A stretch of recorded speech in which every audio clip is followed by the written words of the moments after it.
Okay, we've got a few questions from the same guy, Fly Guy 71. He's Yep. asked 3 different questions. Yep.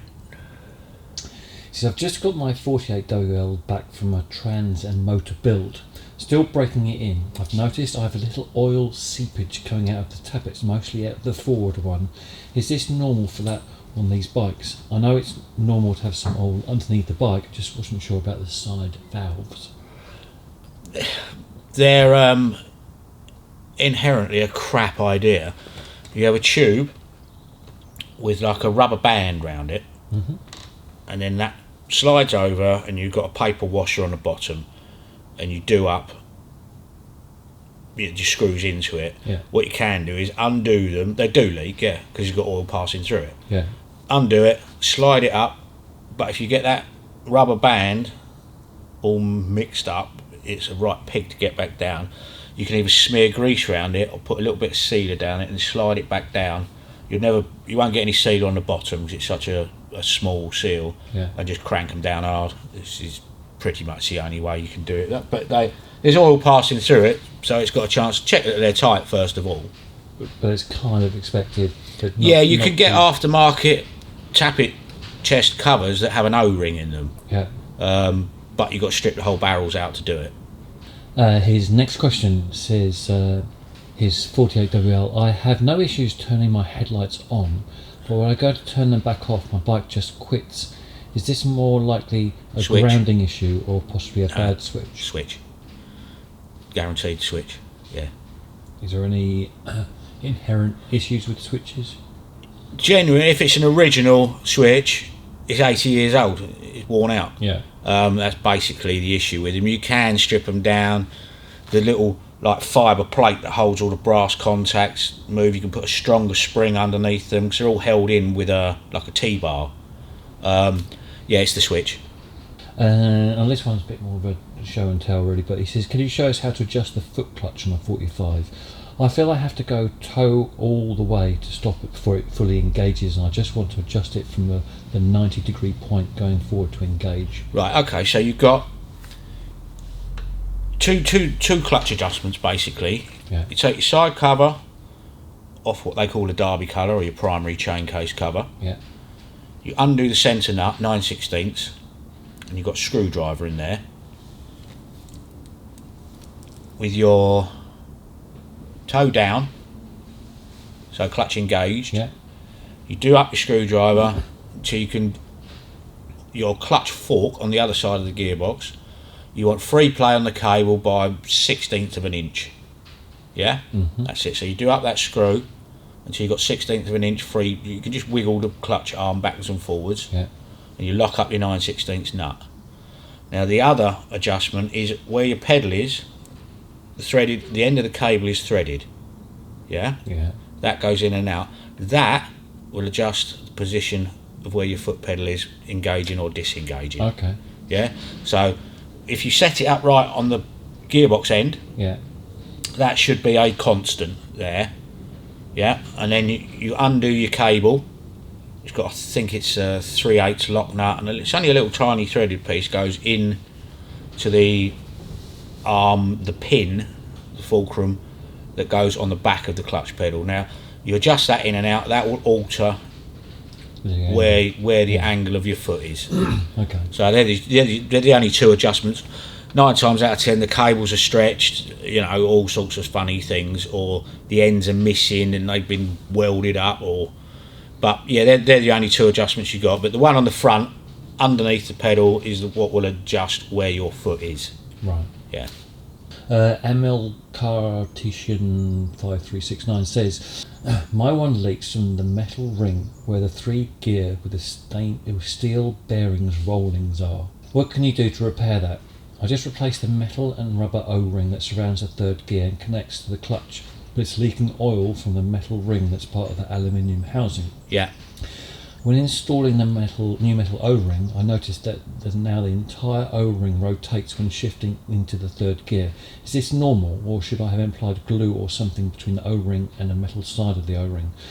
Another serious question, can I change these bearings from the outside without opening the gearbox? Just by removing the O-ring and the washer behind it. I think he's talking about the actual casing. I'll go and get one, hold on. Hold the bus. It's a bit hard to sort of understand what he's on about, but... Right, okay, what he's saying is the oil seal that sits in here is rotating. So, you've got something majorly wrong with it. Right. Either that metal there, if it's coming out round here, it's knackered anyway. Right. Yeah. You've got a flat washer goes in there that holds your bearings, and then an oil seal goes in there, which is metal with rubber on the inside. If that's rotating, yeah, when it goes into third gear, it's either that outside diameter is knackered, it's the wrong oil seal, or the bearings are pushing something in the oil seal making it turn. Yeah. Could be that washer's chewed up. I don't think he's talking about the end. That's what he's talking about with the clutch arm comes through. Yeah. There, you can do them from the outside. You can do that from the outside if you're very careful. Just drill out the oil seal, put a self-tapping screw in it, and just lever it off. Okay. Yeah, you can put a new one in, but if it's turning, isn't that a bit dangerous to do that? Not really, no. Okay. If it's turning all of that, then the gearbox has had it anyway. If it's turning the oil seal, it's either the wrong oil seal, this outer casing's spread too wide, or something's projecting through from, because 40 needle rollers go in there, and just a little flat washer goes in, or big flat washer, and then the oil seal, and that stops the bearings protruding out this way. If there's a needle roller missing, would that have a similar... It'll chew the gearbox up anyway. Oh, okay. Yeah. You can do that from the outside, but you've got to make sure the oil seal goes in square when you push it in. Yeah. You don't push them in, you have to hammer them in with a big socket that'll fit it. But that sounds a bit more ominous than it shouldn't be turning at all. So like I say, it's either the wrong oil seal or there's something drastically wrong with the idea of that. Yeah. Again, very hard to see without looking at it, but if that is turning, there's something wrong with it, definitely, major wrong with it. Dogpaw 775. It is a big flat motor rebuild at least 10 years ago by a very reputable builder who has never run, has good compression. Would you strip and check for corrosion, or just click circulate oil, then change after half an hour or so and be happy with the build?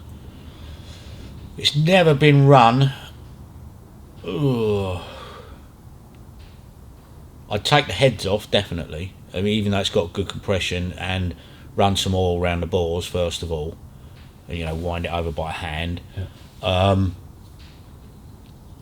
It's needle roller big ends. It's not like the bearings can dry out. If you've got a plain bearing, a Babbitt bearing, they can dry out. Yeah. You want to make sure it's got oil around it, definitely. Probably just whip the heads off.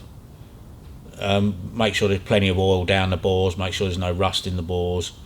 It'll just, if there's rust in it, it'll just the piston ring straight away. Yeah. So if needs be, you can pull the barrels if you want to. If you pull the barrels as well, so if the engine's out the bike, it's not a horror story. You just need some new base gaskets and new head gaskets. Yeah. If you pull the barrels, you can get to the crank pin. So rotate the crank till you can see the crank pin and load that up with oil. Just make sure it's got plenty of oil in it, and kick it over a fair few times before you turn the ignition on with the plugs out to get some oil circulating. They haven't got massive oil pressure, it's just oil circulation. But if you can lube everything up first, it's got to help. So in a real world situation, I'd say take the heads and barrels off. If it's in the bike, it's a ball ache. If it isn't in the bike, it's easy. Yeah. You just lift them off. You can see the crank pin then when you rotate the crank. Just put loads and loads of oil in it, turn it top dead centre on one piston, roll the piston back, squirt some oil on the small end, plenty of oil around the bores, all around the rings and everything. It'll smoke like a pig when you start it, but it's safer. Yeah. How high is the risk of corrosion after a period of time? Depends where it's been. If it's sitting out in the back garden, it's going to be shot to shit, but if it's been wrapped up you know, nicely in a blanket in a warm workshop, it'll be fine. But True, yeah. you're better off, just if you can, just take the heads and barrels off and just give it a good oil up, you know, in all the bearing faces as best you can. Yeah. Does oil dry out after a period? No, it just drips off of everything. Yeah. That's why you get some old cars we have in and stuff, they're filled up with oil. You know, literally just fill them right up with oil, and you just drain it all out again. They smoke like a pig for about a week. Course, but, obviously, it's a lot of money to put one right. So if you were on the safety side of it and pull the heads and barrels and just oil everything up the best you can before you put it all back together, yeah, definitely. Buzz ML8123 says, what is the best way to route the tubing for the 6-volt battery vent? Mine is routed down the right rear frame and ends near the exhaust pipe just below the rear wheel hub.